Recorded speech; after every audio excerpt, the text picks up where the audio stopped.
Hi, நான் doctor S Maheswari from பிஏஸ் கிளாஸஸ்லேருந்து, that is Brain Blooms Academy for competitive எக்ஸாம்லேருந்து இந்த வீடியோ வந்து ஒரு சின்ன அவேர்னஸ்க்காக. பிகாஸ் எனக்கு நிறைய கால்ஸ் வருது regarding NEET coaching for 1 year 2 year weekend அப்படின்னு நிறைய வருது. தமிழ் மீடியம், இங்கிலீஷ் மீடியம் அப்படி கால் வரும்போது தமிழ் மீடியம் ஸ்டூடெண்ட்ஸ்க்கான மிகப்பெரிய டவுட் என்னென்னா, தமிழ் மீடியத்தில் படிக்கும்போது நீட்டு கிளியர் பண்ண முடியுமா, அது வந்து சாத்தியமா, டாக்டர் ஆக முடியுமா, இந்த கொஷினை கேட்காத ஸ்டூடெண்ட்டும் இல்லை, பேரண்ட்ஸும் இல்லை. ஸோ பார்த்தேன், ஓகே, ஒரு ஒரு சின்ன அவேர்னஸ்க்காக ஒரு ஃபியூ ஸ்லைட்ஸ் நீங்கள் பார்த்தீங்கன்னா உங்களுக்கு புரியும். ஒரு குட்டி குட்டி டீட்டெயில்ஸ். ஏன் அவ்வளோ டவுட் வருது, ஸோ மதர் டங்கில் படிக்கிற ஒரு குழந்தைக்கு எப்படி இவ்வளோ டவுட் வரலாம் அப்படிங்கிறதே எனக்கு ஒரு ஒரு கஷ்டமான ஒரு விஷயமா ஃபீல் ஆச்சு. அதுக்காக தான் இந்த வீடியோ. இப்போ நம்ம பார்ப்போம், தமிழ் வழி கல்வியில் நீட் தேர்ச்சி சாத்தியமா, இந்த கொஷினே வரவே கூடாது. சாத்தியமான்ற கொஷினே வரவே கூடாது. கம்பல்சரியாக முடியும், இது சாத்தியமான ஒரு விஷயந்தான். எப்படி ஒரு நம்ம தாய்மொழி தமிழ் மொழி எப்படி ஒரு தடையாக இருக்கும், நீங்கள் எப்படி அதை யோசிக்க முடியும்? முதல்லையாவது தமிழில் மீடியமில் பேப்பர் கிடையாது, இன்றைக்கி அதுவும் சாத்தியம், தமிழில் பேப்பரும் வருது. ஸோ மொழிங்கிறது ஒரு தடையே கிடையாது. ஏன்னா நம்ம எந்த லாங்குவேஜ் பேசினாலும் படித்தாலும் கண்டென்ட் நம்ம தலைக்கு போகும்போது, நம்ம மூளைக்கு போகும்போது மதர் டேங்கில் தான் போகுது. அதனால் புரிஞ்சுக்கிறது ரொம்ப அவசியம், கான்செப்டை புரிஞ்சுக்கிறது அவசியம், அப்ளிகேஷனை திங்க் பண்ணுறது அவசியம். அதே மாதிரி நம்ம பேசுகிறோம்ல, பேசுகிற மாதிரி கொஞ்சம் அண்டர்ஸ்டாண்டிங்காக படித்தா லாங்குவேஜ் வந்து ஒரு பேரியரே கிடையாது. ஆனால் என்னால் முடியும், நான் தமிழ் மீடியம் ஸ்டூடெண்ட், எப்படி நான் படிப்பேன், அந்த பயம்லாம் இருக்கவே கூடாது. நான் புரிஞ்சு படிச்சுட்ருக்கேன், அதனால் என் மதர் டேங்கில் படிக்கிறேன்ற ஒரு ஒரு கர்வத்தோடவே படிக்கலாம். அது அது அது நீங்கள் ஏன் லோவாக ஃபீல் பண்ணுறீங்கன்னு எனக்கு புரியல. அப்புறம் பார்த்தீங்கன்னா என்னென்ன இருக்கும், சின்ன சின்ன டவுட்ஸ் இருக்கும் இல்லையா பேரண்ட்ஸ்க்கோ. என்னென்ன பாடங்கள் நம்ம படிக்க போகிறது, ஸ்கூலில் இருக்கிற போர்டு எக்ஸாம் படிக்கிற மாதிரி எல்லா சப்ஜெக்டும் கிடையாது. 3 சப்ஜெக்ட், ஃபிசிக்ஸ், கெமிஸ்ட்ரி, பயாலஜி இவங்க வந்துட்டு பாட்டனி, ஜுவாலஜி, தாவரவியல், விலங்கியல், இயற்பியல், வேதியியல், அந்த மாதிரி பயாலஜி 2ஆக பிரிச்சுருக்காங்க. ஒவ்வொரு சப்ஜெக்ட்லேயும் 45 கொஷின்ஸ் தான், சாய்ஸ் எல்லாம் இல்லை. அதாவது முதல்லலாம் ஒரு 2 இயர்ஸ்க்கு முன்னாடி 50 கொடுத்து 45, இப்போ அப்படி இல்லை, ஜஸ்ட் 45 கொஷின். ஒவ்வொரு கொஷினுக்கும் 4 மார்க்கு. ஸோ 180 மதிப்பெண்கள். ஒரு சப்ஜெக்ட்லேயும் 180 மதிப்பெண்கள். அப்படின்னும் போது ஒரு 4 சப்ஜெக்டில் சேர்த்து உங்களுக்கு மொத்தத்தில் 720 மதிப்பெண்கள், 180 கொஷின்ஸ் மொத்தத்தில். தேர்வு முறை எப்படி இருக்கும் அப்படின்னு பார்த்தீங்கன்னா, பேப்பர் அண்ட் பென். ஆக்சுவலி ஆன்லைனில் கிடையாது, நேரடி தேர்வு அப்படி தான் நடந்துக்கிட்டு இருக்குது இது வரைக்கும். மேபி ஃப்யூச்சரில் மாறலாம், அதனால தான் நான் மாற்றத்திற்கு உட்பட்டதுன்னு எழுதியிருக்கேன். தேர்வு தேதி எப்பொழுதுமே ஃபஸ்ட்டு சண்டே, மே மாதத்தோட ஃபஸ்ட்டு ஞாயிற்றுக்கிழமை. கால அளவுனா 3 ஹவர்ஸ், உங்களுக்கு 2 o'clockலேருந்து 5 o'clock வரைக்கும் மதியத்தில் தான் வைக்கிறாங்க. எம்சிக்யூ மட்டும்தான், சப்ஜெக்டிவ் டைப்பு கிடையாது, டிஸ்கிரிப்டிவாக நீங்கள் எழுதணும் அதெல்லாம் இல்லை. மல்டிபிள் சாய்ஸ் கொஷின், பல உள் தெரிவு வினாக்கள் சொல்லுவோம் தமிழில், எல்லாமே மல்டிபிள் சாய்ஸு. 4 சாய்ஸ் இருக்கும். 4 சாய்ஸில் 1 நீங்கள் செலக்ட் பண்ணணும். கரெக்டாக செலக்ட் பண்ணுற ஒவ்வொரு கொஷினுக்கும் 4 மதிப்பெண்கள். இன்கேஸ் அது தப்பாக போயிடுச்சுன்னா அது நெகட்டிவ் மார்க்கிங், ஒரு நெகட்டிவ் மார்க்கிங் கொடுக்குறாங்க. அப்புறம் உங்களுக்கு இந்த டவுட் இருக்கு இல்லையா, தமிழ் மீடியத்தில் இருக்கும்போது எனக்கு எப்படி புரிதல் இருக்கும், அப்படிலாம் இல்லை. இங்கிலீஷில், ஹிந்தியில் இருந்த பேப்பர் இப்போது பல ரீஜனல் லாங்குவேஜஸில் வருது. அதில் தமிழ் கம்பல்சரியாக, தமிழ்லேயும் பேப்பர் இருக்குது, கொஷின் பேப்பர் தமிழில் இருக்குது. தமிழில் இருக்கும்போது சைமல்டேனியஸாக சைடில் இங்கிலீஷ்லேயும் இருக்கும். நீங்கள் அந்த மாதிரி அப்ளை பண்ணி வாங்கிக்கிட்டிங்கன்னா உங்களுக்கு இங்கே புரியலைன்னா அங்கே புரியும், அதனால் கவலை இல்லை. தமிழில் தான் நீங்கள் தேர்வும் எழுத போகிறீங்க. ஸோ தமிழில் படிக்கிறீங்க, தமிழில் தான் தேர்வும் எழுத போகிறீங்க, அதனால் பயம் இல்லை.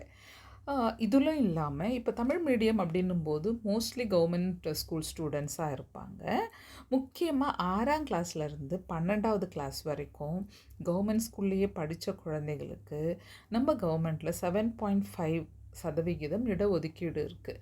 ஸோ இதனால் என்ன லாபம் அப்படின்னு பார்த்தீங்கன்னா, இதுக்குள்ளே திருப்பியும் உங்களுக்கு இந்த கம்யூனிட்டி கோட்டாலாம் வேறு இருக்குது. ஆனால் 7.5 வந்து ஜென்ரலாக 6th to 12th வரைக்கும் கவர்மெண்ட் ஸ்கூலில் படித்த குழந்தைங்களுக்கு இருக்கிறதுனால கட் ஆஃப் வந்து கொஞ்சம் குறையும், ஒரு 100 120 மார்க் அப்படி இருக்கும். இப்போ ஜென்ரல் கேட்டகரியில் வர குழந்தைங்களுக்கு, அதாவது இந்த கவர்மெண்ட் கோட்டாவில் இல்லாத ஸ்டூடெண்ட்ஸ்க்கு, இன்கேஸ் இப்போ உங்களுக்கு 550 தான் ஒரு கட் ஆஃப்னா, இந்த குழந்தைங்களுக்கு ஒரு 450, 425 அந்த சலுகை கண்டிப்பா இருக்கு. ஸோ, இத கண்டிப்பா பயன்படுத்த தவறாதீங்க. கவர்மெண்ட் ஸ்கூல்ல படிக்கிற குழந்தைங்க. எஸ்பெஷலி 6த்துலேருந்து 12th வரைக்கும் படிச்சவங்க. அடுத்தது பார்க்க போனீங்கன்னா, நீட் தமிழ் வழி ஆன்லைன். இது ஆக்சுவலி எனக்கு நிறைய என்கொயரி வர வர, ஓகே நம்ம இப்போ ஆன்லைன்ல நம்ம கிளாஸ் எடுக்கிறோம். ஏன் பண்ணணும்? இத எதுக்காக நாங்க பண்ணணும்? அப்படின்னு ஒரு ஒரு கொஸ்டின் வரும். யூசுவலா இல்லையா? நம்ம குழந்தைங்க ஏன் சஃபர் ஆயிட்டு இருக்காங்க? அவ்வளோ அறிவு இருக்கு, திறமை இருக்கு. இந்த தமிழ் மீடியம் அப்படிங்கிற ஒரு விஷயத்த மைண்ட்ல வச்சு ரொம்ப ஃபீல் ஆகுறாங்க. முக்கியமா அரசு பள்ளிகள் தமிழ் மீடியம்னும் போது இன்னும் கிராமம், இன்னும் உள்ள டீப் ரூட்டட் கிராமங்களுக்கு போய் சேரணும்னா என்ன பண்ணலாம்? அப்படின்னு யோசிச்சு தான் இப்போ நாங்க தமிழ் வழியில ஆன்லைன் கிளாஸஸும் நடத்துறோம். இது கம்பல்சரி காலத்தின் கட்டாயம் அப்படின்னு நம்ம சொல்றோம். ஏன் அப்படின்னு சொன்னா, தமிழ் மீடியம்ல பேப்பரே வருது. தமிழ் மீடியம் ஸ்டூடெண்ட்ஸ் இருக்காங்க. அப்படின்னும்போது, ஏன் தமிழ் மீடியம்ல படிச்ச குழந்தைங்க டாக்டர் ஆகக்கூடாதா? அப்படிங்கிற ஒரு கொஸ்டின் அ வரவே கூடாது ஆக்சுவலி. ஏன்னா கம்பல்சரியா நம்மளால முடியும்னு நம்ம இறங்கும்போது கண்டிப்பா முடியும். ஸோ, அதுக்கு ஒரு சப்போர்ட்டிவ் எலிமெண்ட்டா தான் இந்த கோர்ஸ். ஆன்லைன்ல நடத்துற இந்த கோர்ஸ் வந்து அ முக்கியமா குழந்தைங்கள போய் ரீச் ஆகணும். டீப் ரூட்டட் கிராமங்கள ரீச் ஆகறதுக்காகவும், நம்ம குழந்தைகள் தமிழ் மீடியத்தில படிச்சுட்டு ஏன் சஃபர் ஆகணும்? அந்த மாதிரி ஒரு சஃபரன்ஸ் இருக்கக்கூடாது. அதுங்களுக்கு ஒரு கைடன்ஸ் இருக்கணும். பேப்பர் பேட்டர்ன் தெரியணும். கன்டினியூஸா டெஸ்ட் எழுதணும்.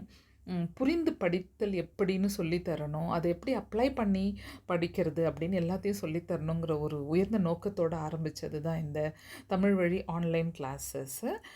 அந்த குழந்தைங்களோடைய உள்ள இருக்கிற அத்தனை சந்தேகங்களையும் போக்கிட்டு, நம்பிக்கையோட அவங்களோட கனவுகளை நிஜமாக்கறதுக்காக இந்த கோர்ஸ். அப்புறம் பார்த்தீங்கன்னா, எதுக்காக இப்போவே நான் படிக்கணும் நீட்? நான் நான் வந்து 12th முடிச்சுட்டு கூட 1 இயர் பிரேக் எடுத்துக்கிறனே, அப்படியெல்லாம் நினைக்காதீங்க. இப்போவே படிக்கும்போது என்னன்னா, அ ஓகே ஒரு ரஷ்ஷப் பண்ணி படிக்க தேவையில்ல. அப்படியே கொஞ்சம் பொறுமையா படிச்சுட்டு போலாம். அதாவது ஒரு ஒரு லேப்பா ஓடுற மாதிரி கொஞ்சம் பொறுமையா படிச்சுக்கிட்டே போகலாம். ஆக்சுவலி நீட் பேப்பர் கஷ்டமானது தான். அந்த கடினத்தை மனது பழகணும் இல்லையா? அது ஒண்ணு. அதுக்கப்புறம் ஓகே இவ்வளோ கடினம்னு தெரிஞ்சுட்டா, அதுக்கான எஃபர்ட் எவ்வளோ இருக்கணுமோ அத நம்ம குடுக்க முடியும். ஸோ இது டஃப் அப்படின்னு சொல்லும்போது கம்பல்சரியா அதுக்கான ப்ரிப்பரேஷனும் டஃப்பா தான் இருக்கும். அத கிராஜுவலா பண்ணும்போது ரொம்ப நல்லது. ஸோ மனசு, அதாவது மைண்டு, ஹார்ட்டு, பாடி எல்லாமே ரெடி ஆயிருச்சு. இவ்வளோ பெரிய கடினத்தையும் நான் ஃபேஸ் பண்றதுக்கு. அப்படிங்கிற ஒரு நிலைமை வரும். ப்ளஸ் நீங்க வந்து போர்டு எக்ஸாம் எழுதும்போது, இப்போ படிச்ச அத்தனையும் ரொம்பவே ஈஸியா இருக்கும். ஏன்னா, அங்கேயும் உங்களுக்கு இப்போ நெறைய understanding level, application level questions வர்றதுனால, உங்களுக்கு பொதுத் தேர்வ பார்க்கறது ரொம்ப ஈஸி. நீட் பயிற்சி நீங்க 10th முடிச்சு 11th அண்ட் 12th படிக்கும்போதே எடுக்கும்போது, போர்டு எக்ஸாம் ரொம்ப ரொம்ப ஈஸியா இருக்கும். ப்ளஸ் நீங்க அவசர அவசரமா படிக்கணுன்ற அவசர கதியில அள்ளி போட்ட கதையெல்லாம் இல்லாம, பொறுமையா, நிதானமா 2 இயர்ஸ் படிச்சுக்கிட்டு, அழகா ரிவைஸ் பண்ணி பண்ணி பண்ணி இங்க கன்சிஸ்டன்ட் ப்ரிப்பரேஷன் சொல்வோம். தொடர்ச்சியா உழைச்சுக்கிட்டு இருக்கிறது. அது உங்களுக்கு நிறைய நாட்கள் இருக்கும்போது, படிப்பு மேல சோர்வும் வராது, பயமும் வராது. அடுத்தது பார்த்தீங்கன்னா, இந்த ப்ரோக்ராம் இருக்கு இல்லையா? Online programme Tamil medium. இது எவ்வளோ நாளைக்கு அப்படின்னா, 2 கம்ப்ளீட் இயர்ஸ். நீங்க 11th அண்ட் 12th படிக்கும்போது, அ எல்லா நாளும் போட்டு ஒரு ஜங்க்கெல்லாம் இல்ல. சாட்டர்டே, சண்டேஸில மட்டும்தான். ஏன்னா ப்ளஸ் சாட்டர்டே, சண்டேஸில மட்டும் எப்படி நீங்க போர்ஷன முடிச்சுருவீங்க? அப்படின்னு ஒரு கொஸ்டின் திருப்பியும் வரும். பேரண்ட்ஸ்க்கும் வரும், ஸ்டூடெண்ட்க்கும் வரும். அப்படின்னா நீங்க அர்ஜென்ட்டா நடத்துவீங்களான்னு? அப்படிலாம் இல்ல. உங்களுக்கு குவார்ட்டர்லி, ஹாஃப் இயர்லி ஹாலிடேஸு இந்த மாதிரி தீபாவளி இந்த மாதிரி நிறைய ஃபெஸ்டிவல் ஹாலிடேஸ்லாம் வரும் இல்லையா? அந்த மாதிரி நேரங்கள்ல கம்பல்சரியா கிளாஸஸ் போட்டு போர்ஷனை உங்களுக்கு புரிதல் அளவுக்கு உங்களுக்கு எவ்வளோ அளவுக்கு புரியுமோ அந்த அளவுக்கு புரிய வச்சு உங்களை பெர்ஃபெக்டாக கைட் பண்ணி கொண்டு போகிறதுக்கு தான் இந்த 2 டேஸ் கிளாஸு ப்ளஸ் உங்களுக்கு எப்போல்லாம் லீவ் இருக்கோ அப்போல்லாம் கிளாஸு. இதுவும் இல்லாமல் இப்போ ஆன்லைன் கோச்சிங் அப்படின்னு சொல்கிற பல இன்ஸ்டியூட் அப்படியே ரெக்கார்டட் வீடியோஸை போடுறாங்க. இங்கே அந்த மாதிரிலாம் இல்லை. நேரடியாக ஸ்டாஃபு கிளாஸ் எடுப்பாங்க. நீங்கள் இன்டராக்டிவாக உங்களுக்கு டவுட் வந்தால் அங்கங்கே கிளாரிஃபை பண்ணிக்கலாம். ஸோ நேரடியாக எடுக்கிற கிளாஸ் ரெக்கார்ட் பண்ண கிளாஸ் கிடையாது. ப்ளஸ் ரொம்ப 100 ஸ்டூடெண்ட் 200 ஸ்டூடெண்ட்லாம் கிடையாது. நாங்கள் மேக்ஸிமம் வச்சுருக்கிறதே 25 ஸ்டூடெண்ட்ஸ். அப்போ தான் அந்த டவுட் கிளாரிஃபிகேஷன் இருக்கும், இன்டராக்ஷன் இருக்கும், உங்களுக்குள்ளேயும் ஒரு ஆர்வம் இருக்கும். ஓகே, கம்மியாக தான் இருக்காங்க, நம்மளுடைய சந்தேகங்களை தீர்த்துக்கலாம் அப்படிங்கிற ஒரு முயற்சி உங்களுக்கு வரும். அடுத்தது பார்த்தீங்கன்னா, எவ்வளோ நேரம் கிளாஸ் இருக்கும்? ஓகே, நீங்கள் வீக்கெண்ட் தானே சொல்கிறீங்க, எவ்வளோ நேரம் இருக்குன்னா, வாரத்தில் 2 நாள் சனிக்கிழமை, ஞாயிற்றுக்கிழமைகள் இல்லையா? சனிக்கிழமையில் 3 ஹவர்ஸு, ஞாயிற்றுக்கிழமைகளில் 3 + 3 6 ஹவர்ஸ் கிளாஸு. அப்புறம் உங்களுக்கு 1 to 1.5 ஹவர் ஒரு டெஸ்ட்டு. அதாவது ஒவ்வொரு வாரமும் போன வாரம் என்ன நடத்தினமோ அதனோட டெஸ்ட்டு. அது இல்லாமல் உங்களுக்கு sometimes all the 3 subjects physics, chemistry, biology 3த்தையும் சேர்த்து படித்து ஒரே அடியாக டெஸ்ட் எழுத பயம் இருக்கும். அதனால நீங்கள் வித்ட்ரா பண்ணிக்குவீங்க, ஐயோ எனக்கு ரொம்ப அந்த மாதிரிலாம் இல்லாமல் ஓகே, நீங்கள் வீக் டேஸில் 1 or 2 days டெஸ்ட் ஆன்லைன் தானே, ஒரு நாளைக்கு ஒரு சப்ஜெக்டாகவும் எழுதிக்கலாம். அது உங்களோட விருப்பம். கம்பல்சரியாக எழுதணும். நீங்கள் எவ்வளோ முன்னுக்கு வர்றீங்களோ, தட் இஸ் முன் வந்து இதை கேட்குறீங்களா, அவ்வளோ அதை விட பன்மடங்கு நாங்கள் ஹெல்ப் பண்ண காத்துட்ருக்கோம் இங்கே.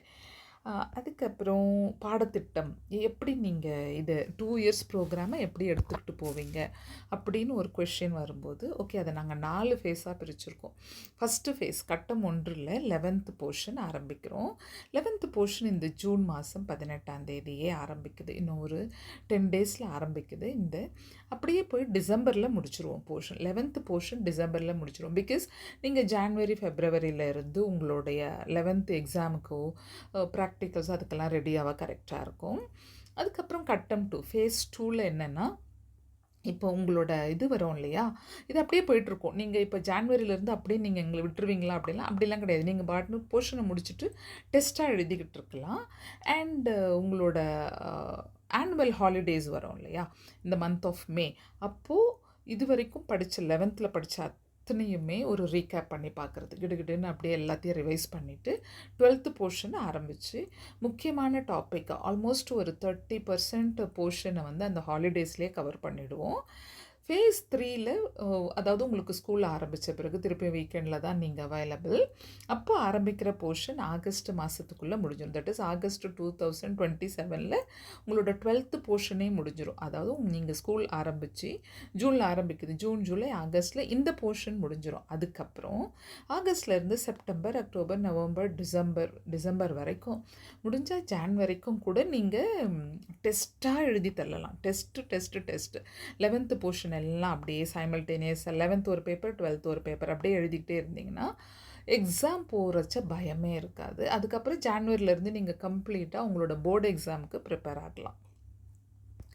அடுத்தது தேர்வுகளின் விவரம் அப்படின்னு பார்த்தா, என்னென்ன டெஸ்ட் வைப்பீங்க, எப்படிப்பட்ட டெஸ்ட் வைப்பீங்க அப்படின்னு நீங்கள் கேட்டிங்கன்னா, வாராந்திர தேர்வு வீக் டெஸ்ட், அதாவது வாரம் நீங்கள் எழுதுகிற டெஸ்ட்டு 4 வாரம் எழுதி முடிச்சோன்னா அந்த மாதம் முடிச்ச அத்தனை போர்ஷனும் சேர்த்து மந்த்லி டெஸ்ட்டு.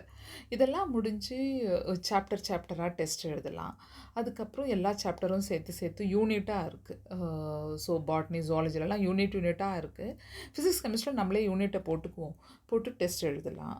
அதுக்கப்புறம் மார்க் டெஸ்ட்னால் 720 மார்க்குக்கு எப்படி டிப்பிக்கலாக ஃபைனல் பேப்பர் இருக்குமோ அதே மாதிரி வித் நெகட்டிவ் மார்க்கிங். உங்களோட பயம் போகிறதுக்கு தான் இத்தனை டெஸ்ட். ஸோ டெஸ்ட் வந்து எம்ப்டி நம்பர்ஸ். நீங்கள் எவ்வளோக்கு அவ்வளோ முன் வரீங்களோ, நான் முதல்ல சொன்ன மாதிரி அவ்வளோக்கு அவ்வளோ பேப்பர்ஸை நாங்கள் கொடுக்குறோம். நீங்கள் எழுதி பார்த்துக்கிட்டே இருக்கலாம். அந்த பேப்பரில் இருக்கிற அத்தனை டவுட்டும் கிளாரிஃபை பண்ணிக்கலாம். டிஸ்கஷன் கண்டிப்பாக இருக்கும்.